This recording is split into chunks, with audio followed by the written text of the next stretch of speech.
Mudanças climáticas, crises econômicas, pandemia, a tecnologia muda a cada minuto. Nuvem, machine learning, inteligência artificial, isto tudo acompanhado pelas mudanças comportamentais, inclusão, novos olhares. Dentro de um contexto onde a tônica é inovação, ou melhor, renovação contínua, como fica o RH? Esta provocação é mais do que futurologia, é uma reflexão que precisamos fazer, e fazer rápido, para garantir o futuro de nossas organizações. Afinal, a organização não pensa, quem pensa são as pessoas. Convidamos vários profissionais do mercado para dizer rapidamente qual a percepção deles sobre o futuro do RH. Vamos ver. Olá, eu sou Alberto Freitas e estou aqui para compartilhar com vocês as minhas visões sobre o futuro do RH. Pelo que eu tenho avaliado e observado, o RH vai passar por várias transformações nos próximos anos, né? Vou citar algumas que eu consigo entender que são as principais. A primeira delas, eu acho que é a flexibilidade que as empresas vão exigir, né, dos colaboradores e do RH, tais como horários, home office, reconhecimento mensais, ou seja, os colaboradores dessa nova geração pós-pandemia e já os que antes da pandemia já eram dessa nova geração, buscam o quê? Flexibilidade horária, até para receber menos, tá, gente? Não querem ter, às vezes, uma jornada de 8 horas, 10 horas, mas às vezes 6 horas, 4 horas. E também ter uma mescla entre home office e trabalho presencial. Os reconhecimentos mensais, como eu comentei com vocês, é que as pessoas buscam receber ou um bônus por um atingimento mensal, ou um reconhecimento formal da empresa sobre o trabalho que ele está fazendo. Que a gente sempre chamou de feedback, passa sempre com o reconhecimento mensal também. A tecnologia como ferramenta de integração, ela é imprescindível. Então, se o RH não for um grande dominador dessas tecnologias, ela não vai conseguir superar ou concorrer com outras empresas. Uma outra mudança muito interessante é que o marketing, né, passa a migrar para o RH com muita velocidade. O que a gente chama de endomarketing passa a ser essencial. Por quê? Porque você vai precisar lidar e conversar e motivar pessoas à distância com muitas formas de pensar diferentes.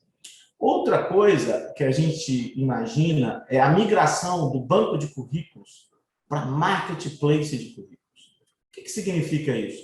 Empresas precisando, né, as áreas da empresa precisando de recursos, indo ao marketplace, ou seja, o RH tem que fomentar que esse marketplace sempre esteja atualizado, buscando recursos pontuais ou a longo prazo, imediatos para resolver problemas da empresa, né? E a última coisa que eu vejo como uma grande inovação do RH o RH precisa se inventar. Ele não pode ser mais como foi antigamente, né? Uma área de recrutamento e seleção, uma área de desenvolvimento de pessoas, uma área de cargos e salários, entre outras mais. Isso precisa estar tudo integrado, trabalhando à distância, flexíveis, velozes, para que consigam atender essas demandas dos nossos futuros colaboradores e futuros clientes. Obrigado. Sobre o RH do futuro, na verdade, o futuro ninguém sabe, né? O futuro é apenas uma conjectura. Então, assim, o que a gente pode falar, refletir sobre algumas projeções a partir do que está acontecendo agora. Então, o que nós temos de mudanças, né? Mudanças exponenciais, na área da tecnologia digital, e isso implica em várias considerações. Primeiro, muitos trabalhadores não serão mais necessários, serão substituídos por inteligência artificial ou por robôs digitais ou robôs físicos, e por impressão 3D. Então, as novas tecnologias vão criar um mercado de trabalho muito seletivo. Então, a gente vai precisar de profissionais principalmente criativos, que saibam ser gestores da própria carreira, viver aprendendo, saber o que aprender a cada momento e como aprender a cada momento, que vídeos, livros, informações, pessoas, recursos que eles devem acessar, recorrer e integrar, saber também fazer as práticas, entrar na prática. A gente não não pode esperar estar totalmente pronto para praticar, porque é na prática que a gente tem um feedback daquilo que a gente não sabe. Não ter medo de errar, saber que o erro, quando a gente acerta, beleza. Quando a gente erra, beleza também, porque eu aprendi o que eu não sei. E eu tenho que saber como correr atrás daquilo que eu não sei. Agora, em relação ao gestor, o gestor de pessoas, ele terá que ser um homem, uma mulher, um sujeito humano, verdadeiramente humano, de alto poder comunicativo e super ligado aos seus colaboradores, no sentido de que, pessoalmente, ele tem que se interessar, inclusive, pelas questões humanas pessoais dos colaboradores. Então, a empatia e a comunicação empática, ela não pode ser apenas algo técnico nem algo somente restrito ao local do trabalho, mas tem que ser alguma coisa mais ampla, ligado a toda a questão emotiva, pessoal dos colaboradores. E também saber ter o feeling de como ajudar essas pessoas a se desenvolverem o tempo todo. Na verdade, esse assunto a gente poderia falar por horas e horas. Eu estou tentando fazer uma síntese bem sintética aqui. Então, vou terminar por aqui, porque não adianta me alongar demais. Ok? Valeu. Fui convidada aqui para falar um pouquinho sobre o RH do futuro e o que a gente consegue enxergar, né? Bom, eu acho que, num primeiro momento, a gente precisa entender que o mundo pós-pandêmico é um mundo diferente.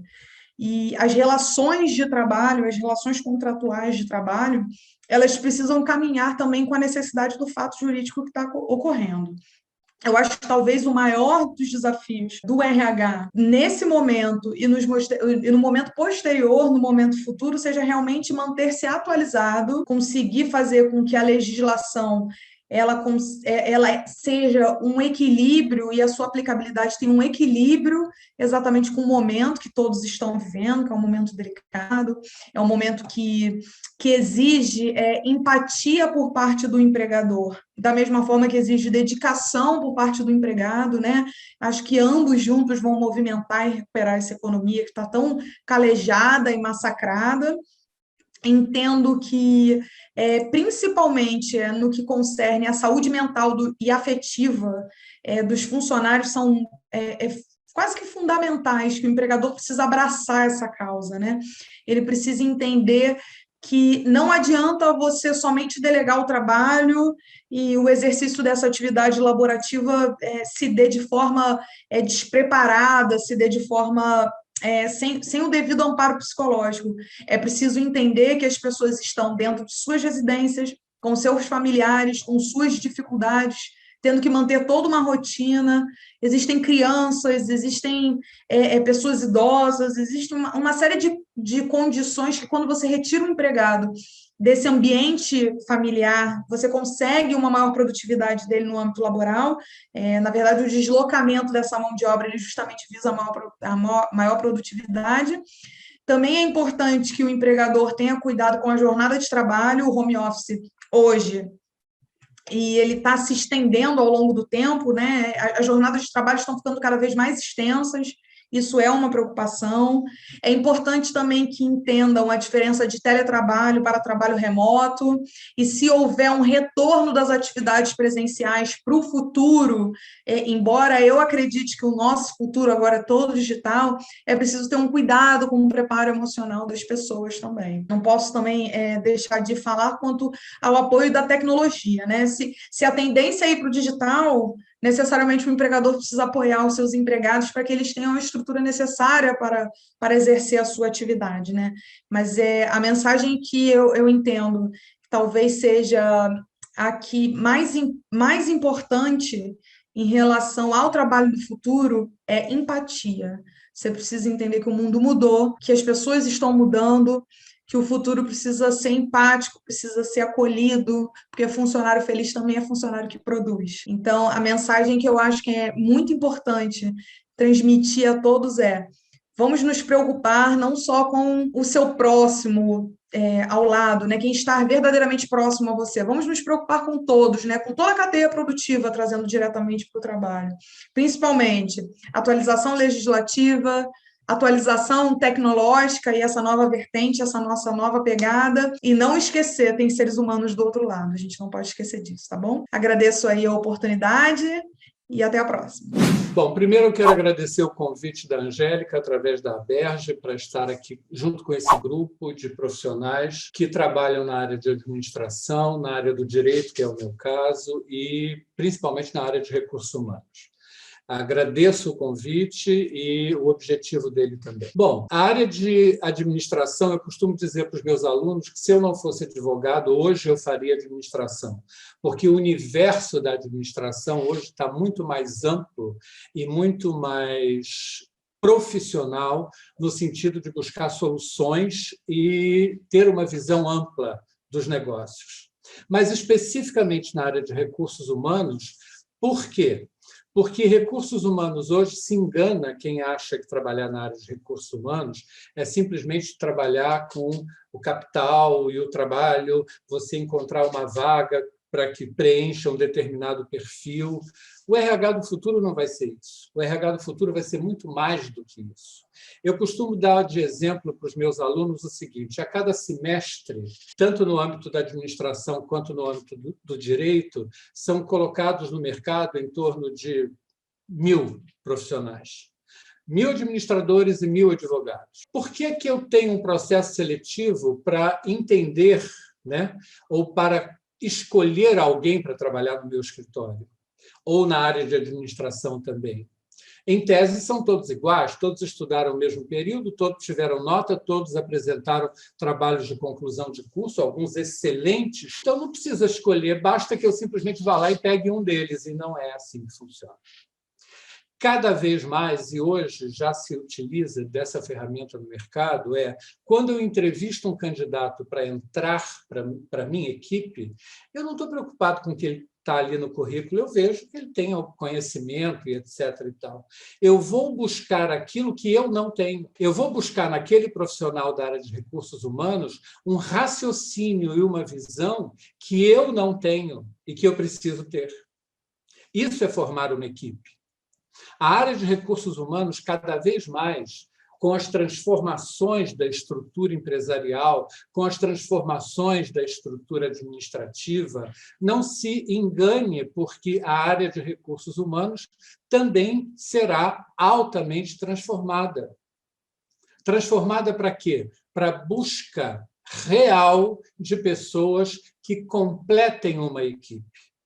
É como num jogo de futebol. Eu tenho 11 jogando em campo, mas eu tenho um treinador, um massagista, um supervisor técnico, um médico, mais jogadores de reserva. Eu preciso de uma equipe multidisciplinar para que ela entenda o negócio daquele cliente. Outra coisa que eu faço, quando eu tenho o prazer de ter uma empresa nova que me contrate como advogado de escritório, eu costumo sair com o vendedor da empresa. Eu peço para o vendedor dizer: não diz que eu sou advogado, porque o cliente vai pensar que ele vai ser processado. A questão não é essa. A questão é que eu preciso saber qual é a imagem da empresa no mercado para saber que nível de trabalho eu vou ter. Como é que aquela empresa é vista pelo cliente dela? Não o consumidor, mas o cliente da empresa, da sua bebida, da sua roupa de cama, seja lá o que for. Como ela é percebida? Para que eu possa saber o nível, né? O nível de demandas que aquela empresa vai encarar para ser resolvido. Então, eu imagino que a área de recursos humanos vai mudar e vai mudar sempre para melhor, principalmente no sentido da formação e da educação, porque sem a educação não se vai a lugar nenhum. Obrigado. Boa tarde, sou Helena Monteiro, sou da Ímpar Assessoria, tenho a minha empresa já há 15 anos, mas atuo em RH desde 82. Tenho muito orgulho de atuar nessa área até hoje e saber que é uma área de extrema importância para as organizações. Tive a oportunidade de acompanhar o início, a criação da área de RH nas organizações, onde passou de departamento pessoal para a área de RH, onde foram implantados todos os processos e procedimentos para recursos humanos. E agora também, o ano passado, tive a oportunidade de vivenciar com as colegas e clientes de RH todo esse desafio que elas enfrentaram na época da pandemia, tendo que criar novos procedimentos, criar novas regras, totalmente novo, um cenário totalmente novo e inesperado dentro das organizações. Foi um desafio muito grande para todas elas, acompanhei de perto esse desafio e vejo que a área cada vez mais se fortalece nas organizações, mostrando a sua importância. Vejo que cada vez mais ela demonstra ser um leme importante dentro de uma organização. Para o futuro, cada vez mais será fortalecido esse apoio, esse aporte do RH para as lideranças e grandes lideranças das organizações. Muito obrigada, agradeço a todos, agradeço a Berge por dar essa oportunidade de dar o meu depoimento. Obrigada. A questão do RH hoje e do futuro é a mesma que vem afligindo os profissionais de recursos humanos em todas as eras. Quer dizer, o RH muda, mas as problemáticas do ser humano continuam. As questões que afligem o ser humano e o ambiente de trabalho, curiosamente, são as mesmas. Então, recentemente, por exemplo, eu entrevistei cerca de 20 profissionais, empreendedores, empresários e empresárias de gêneros diferentes, de idades diferentes e de ramos diferentes. Então, as questões são sempre a inabilidade, incompetência interpessoal, as pessoas têm dificuldade ou inabilidade interpessoal, quer dizer, dificuldade de se relacionar, dificuldade de se comunicar, como também adquirir, absorver a cultura empresarial. Há uma dificuldade muito grande do time de trabalho, aqueles que são contratados, em assimilar, em compreender a cultura da empresa. Há conflitos entre sócios, também é uma problemática que eu vejo toda hora, relacionada à visão de mundo, à visão do negócio, né? Então, as visões que são conflitantes e divergentes são questões que aparecem até hoje. E a gente percebe também uma dificuldade, eu estou chamando de dificuldade, mas uma conformação, uma conformidade com as coisas. Não há no profissional de hoje uma busca pela sua excelência, pela sua qualidade, em melhorar a sua qualidade. Há uma acomodação dessas novas gerações que parece não querer algo mais, sabe? O indivíduo se acomoda ali na sua função, no seu trabalho, na sua condição profissional. Isto é, as pessoas ainda são contratadas pelo que sabem e demitidas pelo que fazem. As pessoas ainda continuam sendo contratadas pelo currículo e demitidas pelo comportamento. Então, veja que essa é uma questão que Napoleão Hill já apontou no início do século XX. Então, aproximadamente há 100 anos, pouco menos de 100 anos, já se falava nisso com relação às pessoas, ao ambiente de trabalho. E eu sou até hoje contratado, curiosamente, para lidar com essas questões interpessoais, de comunicação, de relacionamento, como também a absoluta falta de gestão emocional. Há um problema relacionado à falta de inteligência emocional, ao analfabetismo emocional. A inabilidade, a incompetência das pessoas em lidar com as mudanças na velocidade em que acontecem, em lidar no ambiente empreendedor, principalmente, com as variações do mercado. Então, as pessoas têm muita dificuldade. Haja vista que o Brasil é o país mais ansioso do mundo, 9,3% dos brasileiros sofrem de transtorno de ansiedade e 5,8% dos brasileiros sofrem de depressão. Então, essas questões emocionais e relacionais do ser humano continuam sendo o maior problema, o maior desafio do RH presente e do RH para o futuro. Então, falando um pouco do RH do futuro, que é a nossa temática aqui hoje, né? Pela minha caminhada no ambiente de RH, eu já estive em RH de empresas e hoje eu estou muito mais voltada para a educação corporativa, né? Consultoria para a educação corporativa. Eu vejo que o RH do futuro, e mais até que no futuro, o RH do presente, precisa estar muito próximo do negócio.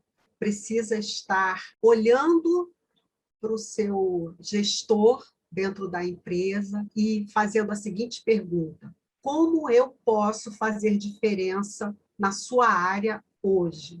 Né? Eu acredito que os subsistemas de RH, aquele RH que trabalhava mais compartimentado com os subsistemas, seleção, recrutamento, desenvolvimento de pessoas, eu acho que ele precisa se reinventar para estar dentro do negócio. Hoje, cada profissional de RH precisa conhecer, precisa entender muito claramente qual é o segmento que ele está atendendo, quais são as dores que aquele negócio tem naquele momento, e fazer resultados através de pessoas, o que parece uma frase bastante dita, né? Mas a grande verdade é essa, né? As pessoas estão em momentos diferentes dentro das empresas, elas precisam ter um acolhimento, né, de todos os seus desejos e de todas as suas vontades, crescimento na sua carreira, e mais que tudo precisam entender qual é o seu propósito ali. E isso eu acho que nós, como RH, podemos fazer muito, muito por todos, né? A gente pode dar uma grande contribuição. Eu sou uma apaixonada pela área de RH, eu acho que gente é para brilhar, como já dizia Caetano. Acredito muito que, por exemplo, nesse momento que a gente está vivendo, de pandemia, de diversos desafios, né? Eu acho que a gente pode ver janelas de oportunidade e de transformação, e que as pessoas podem e devem ser ouvidas, ser incluídas, né? E trabalhar num ambiente de colaboração. Isso tudo o RH tem total capacidade de gestar dentro das empresas, e eu torço muito para que a gente consiga isso. É isso. Um grande abraço para todos.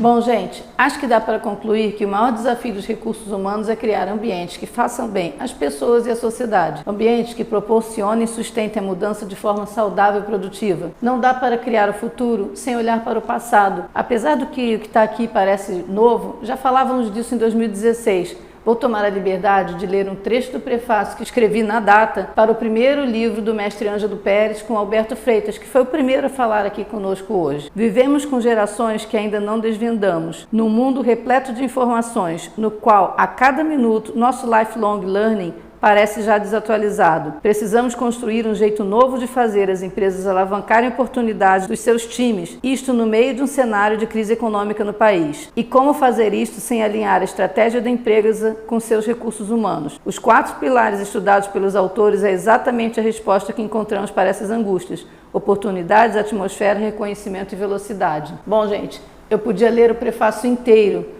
o livro todo, e certamente a gente ia descobrir que muita coisa nova é velha. Precisamos olhar para trás, valorizar esse rastro de conhecimento que temos e principalmente selecionar o joio do trigo, formando a nossa própria opinião. O mundo só vai crescer quando todos formarem suas opiniões e aceitarem a dos outros, fazendo uma linha de construção. E esta sempre foi a tônica do trabalho do mestre Ângelo. E para quem não conhece, ele trabalhou muitos anos como recursos humanos no mercado financeiro, acompanhou a Berge por mais de 40 anos, escreveu 4 livros sobre RH e nos últimos anos se dedicou à carreira acadêmica. E durante um dos seus eventos por aqui surgiu esse canal. Não que tenha sido uma ideia dele, aliás, ele era quieto, suas aulas não eram para vender ideias dele, eram para provocar o enriquecimento de quem assistia, instigar a pesquisa, e sempre saía muita coisa boa. E este é o legado que tenho certeza que ele ia querer deixar. A vontade crescente de que o RH não pare de se desafiar, de se provocar, de crescer. Afinal, lida com os bens mais preciosos da empresa,